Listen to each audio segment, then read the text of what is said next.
Hello, and welcome back to 1851's Top Franchise Development Website Award Series. I'm Ben Warren, and today I'm joined by one of our judges from the series, Liane Caruso, Senior Vice President with Entrepreneur Media. Liane, thank you so much for joining me. Thanks for having me, Ben. Well, let's jump right into the questions. So, first of all, can you tell us about any of the trends that stuck out to you while reviewing the sites this year? Sure. I noticed that a lot of the brands had video right at the top, which I thought was really nice. They had strong calls to action, and the videos kind of conveyed this not only what it would look like to be a franchisee, but also some strong branding for the consumer facing side as well. I thought that was a really nice touch from a lot of brands. And I also noticed that they were bold, they were vibrant, they had great branding and colors, and also some nice white space. So I thought the franchise development sites are really starting to evolve with some cool things.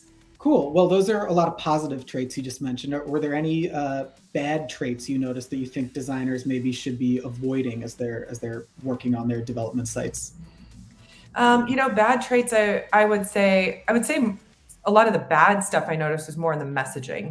Hmm. So not strong calls to action or too much text, not enough like short and to the point bullet points. Some colors I feel were off and not very consistent branding with the consumer side of the facing brand. So I think that that's also important to make sure that you maintain consistency between the two sides. But yeah, I would say more of the bad traits I found likely in messaging and too wordy.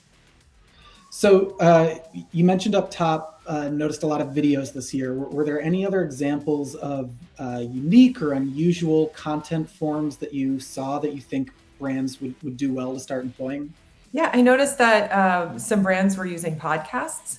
So I noticed that they were using them in different ways, different types of content, different ways to tell the journey of becoming a franchisee. I know one in particular, just basically their first franchisee, they hold their weekly meetings on a podcast, and I thought that was really interesting, not only from a historical standpoint, but this is full transparency. This is exactly what you can expect when you sign on. So I thought those were kind of some unique, cool ideas that brands were using this year. You talked about some of the missteps you saw this year were had to do with messaging and how brands were conveying their messaging. What types of stories do you think brands need to be telling with their development sites? What should the messaging be? I think the messaging should be, I mean, we're all fishing in a very small pond to find this relatively similar candidates for the franchise brands. So, the typical what makes us different, what makes us unique.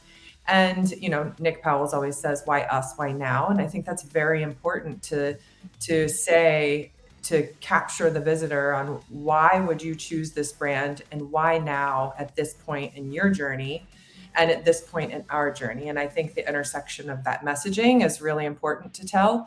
So, I mean, between the video and between the content, and then also making sure that all of the information is there, quick to read, easy to point out for quick tidbits, the investment numbers and all of those things, franchise testimonials, because people are doing their research before they even want to talk to a person nowadays or submit their contact information. So I think having all of that information on the site is important, but there's also the balance of not too much, but just enough. Leanne, did you notice that many of the websites this year were still talking about COVID? And do you think that's still a message that brands should be focused on? I didn't notice it too much, but I don't think it certainly needs to be a headline. I don't necessarily need it to be, we're an essential business. I think people are smart and understand which ones were the essential businesses and which weren't. I think it's more the story of how you thrived, how you got through COVID, and how you came out on the other side. So I think you have to tell it as part of your journey, as part of your brand story, but I don't think that it needs to be a headline and look, this is how we did better than everybody else, or vice versa.